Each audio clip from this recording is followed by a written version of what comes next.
அனைத்து வகை பள்ளி தலைமை ஆசிரியர்கள் மற்றும் எஃப்ஐஸ் அனைவருக்கும் வணக்கம். 3, 5, 8ஆம் வகுப்பிற்கு ஸ்லாஷ் தேர்வு நடைபெறவுள்ள நிலையில் ஸ்லாஷ் தேர்வு நடைபெறும் தினத்தன்று அந்த வகுப்பிற்குரிய மாணவர்களின் வருகை பதிவினை எமிஸ் வலைதளத்தில் எவ்வாறு பதிவிடுவது என்பது குறித்தும், அவர்களுக்கு அசைன் செய்யப்பட்டுள்ள புக்லெட் விவரம், அவர்களுக்குரிய சீட்டிங் அரேஞ்ச்மெண்ட் போன்ற விவரங்களை எவ்வாறு எமிஸ் வலைதளத்தில் பார்ப்பது என்பது குறித்தும், எஃப்ஐஸ் அவர்களுக்குரிய படிவத்தினை எவ்வாறு பூர்த்தி செய்வது என்பது குறித்தும் விரிவாக இந்த வீடியோவில் பார்க்கலாம். அதற்கு உங்களது மொபைல் ஆர் கம்ப்யூட்டரில் குரோம் ப்ரௌசர் ஓப்பன் பண்ணிக்கோங்க. ஓப்பன் பண்ணிவிட்டு சர்ச் பாக்ஸில் எமிஸ் அப்படின்னு டைப் பண்ணுங்கள். உங்களுக்கு ஃபர்ஸ்ட் லிங்க்கே emis.tnschools.gov.in அப்படின்னு வந்திருக்கும். அந்த லிங்கை கிளிக் பண்ணிக்கோங்க. நீங்கள் கிளிக் பண்ணினதும் யூசர் நேம் பாஸ்வேர்ட் டைப் பண்ண சொல்லி கேட்கும். யூசர் நேம் அப்படிங்கிற இடத்துல உங்களது பள்ளியின் 11 டிஜிட் யூடிஎஸ் நம்பரை பயன்படுத்தி லாகின் பண்ணிக்கோங்க. நீங்கள் லாகின் பண்ணினதும் உங்களது பள்ளியின் லாகின் பேஜ் வந்திருக்கும். அதில் ரைட் சைட்லேயே டவுன் ஏர்வுக்கு பக்கத்தில் 3 பிங்க் லைன்ஸ் இருக்கும். அதை கிளிக் பண்ணுங்கள். கிளிக் பண்ணிவிட்டு மேலே ஸ்க்ரோல் பண்ணிட்டு போங்க. நீங்கள் மேலே ஸ்க்ரோல் பண்ணிட்டு போனதும் /2025 அப்படின்னு வந்திருக்கும். சப்போஸ் அந்த ஐக்கன் வரல அப்படிங்கிற பட்சத்தில் திரும்பவும் கீழே ஸ்க்ரோல் பண்ணிவிட்டு திரும்பவும் மேலே ஸ்க்ரோல் பண்ணிட்டு போனீங்கன்னா /2025 அப்படின்ற ஐக்கன் வந்திருக்கும். அந்த ஐக்கனை கிளிக் பண்ணுங்கள். நீங்கள் கிளிக் பண்ணினதும் /2025 சாம்பிள்டு லிஸ்ட் அப்படின்னு வந்துட்டு கிளாஸ் அப்படின்னு வந்திருக்கும். அதற்கு பக்கத்தில் இருக்கக்கூடிய டவுன் ஏரோவை கிளிக் பண்ணும்போது எந்த வகுப்பிற்கான தேர்வு நடைபெறுகிறதோ அன்றைய தினம் அந்த வகுப்பை மட்டும் செலக்ட் பண்ணிக்கோங்க. செலக்ட் பண்ணினதுக்கப்புறம் மேலே ஸ்க்ரோல் பண்ணிட்டு போனீங்கன்னா உங்களது பள்ளியில் அந்த வகுப்பில் பயிலக்கூடிய அனைத்து மாணவர்களுடைய எமிஸ் ஐடி, அவர்களுடைய பெயர், அதே போல் செக்ஷன், மீடியம், அவர்களுக்கு அசைன் செய்யப்பட்டுள்ள புக்லெட் விவரம் இதெல்லாமே வந்திருக்கும். டிஃபால்ட்டாக ஆக்ஷன் அப்படிங்கிற இடத்துல ப்ரெசன்ட் ஆப்சண்ட் வந்து உங்களுக்கு ஒயிட் கலரில் இருக்கும். அன்றைய தினம் மாணவர்கள் வருகை புரிந்திருந்தால் ப்ரெசன்ட் மேலே கிளிக் பண்ணுங்கள். நீங்கள் கிளிக் பண்ணினதும் அது க்ரீன் கலரில் மாறிடும். சப்போஸ் அந்த மாணவர் வருகை புரியவில்லை அப்படிங்கிற பட்சத்தில் ஏ அப்படிங்கிற லெட்டர் மேலே கிளிக் பண்ணுங்கள். உங்களுக்கு ஆப்சண்ட்டுக்கான கன்ஃபர்மேஷன் மெசேஜ் கேட்கும். அது எஸ் கொடுத்ததும் உங்களுக்கு அந்த ஆப்சண்ட்டான மாணவருடைய பெயருக்கு பக்கத்தில் ரெட் கலரில் ஏ அப்படின்னு மாறி வந்திருக்கும். இது போல் அனைத்து மாணவர்களுக்கும் ப்ரெசண்ட் ஆகிருந்தால் பி அப்படிங்கிறதையும், ஆப்சண்ட் ஆகிருந்தால் ஏ அப்படிங்கிறதையும் நீங்கள் கம்ப்ளீட் பண்ணி முடித்ததுக்கப்புறம் திரும்பவும் மேலே ஸ்க்ரோல் பண்ணிட்டு போனீங்கன்னா உங்களுக்கு க்ரீன் கலரில் ஒரு எக்ஸல் சிம்பிளும் ரெட் கலரில் ஒரு பிடிஎஃப் சிம்பிளும் வந்திருக்கும். இப்போ ரெட் கலரில் இருக்கக்கூடிய பிடிஎஃப் சிம்பிளை நீங்கள் கிளிக் பண்ணுங்கள். டவுன்லோட் ஆனதுக்கப்புறம் ஓப்பன் அப்படின்னு கேட்கும். ஓப்பன் கொடுத்துக்குவாங்க. ஓப்பன் கொடுத்ததும் ஓப்பன் வித் அப்படின்னு கேட்கும். அதில் டிரைவ் பிடிஎஃப் வியூவர் இன்ஸ்டால் பண்ணியிருந்தீங்கன்னா அந்த அப்ளிகேஷன் வழியாக ஓப்பன் பண்ணிக்கோங்க.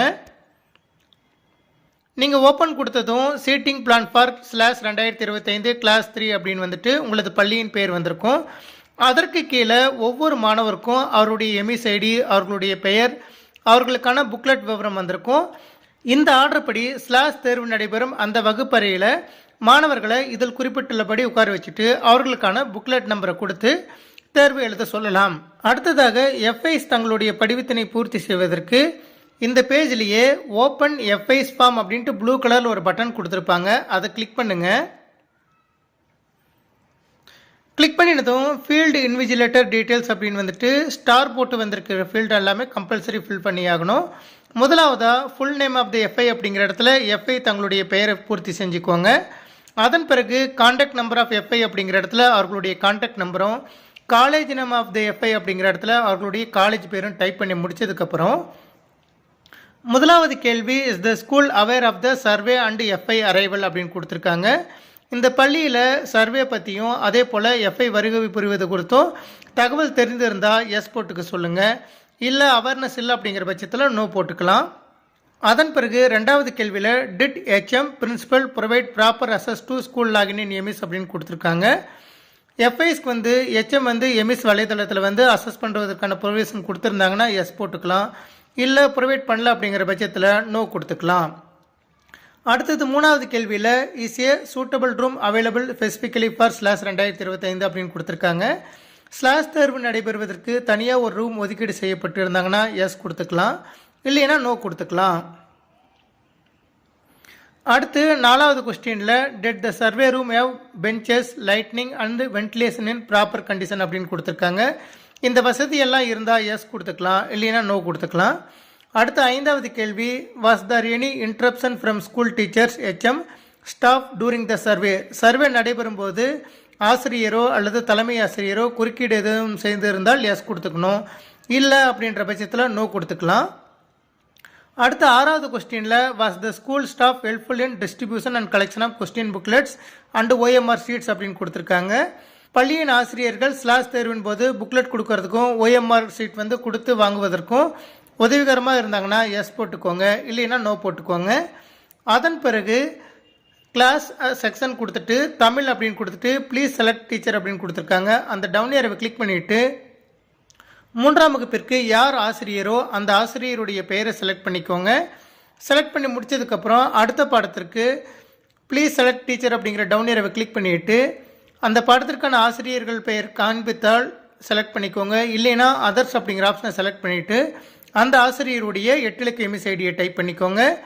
இதே போல் கணித பாடத்திற்கும் ப்ளீஸ் செலக்ட் டீச்சர் அப்படிங்கிற டவுன் ஏரோவை கிளிக் பண்ணிவிட்டு ஆசிரியர் பெயரை தேர்வு செஞ்சுட்டு லாஸ்ட்டாக சப்மிட் அப்படிங்கிற ப்ளூ கலர். இது போல் மிக எளிமையான முறையில் ஸ்லாஷ் தேர்வு நடைபெறும் தினத்தன்று அன்றைய தினம் வருகை புரிந்த மாணவர்களுக்கான வருகை பதிவு, அதே போல் அவர்களுக்கான சீட்டிங் அரேஞ்ச்மெண்ட் போன்ற விவரங்களையும் FIs தங்களுக்கான படிவத்தினையும் மிக எளிமையாக பூர்த்தி செய்து கொள்ளலாம்.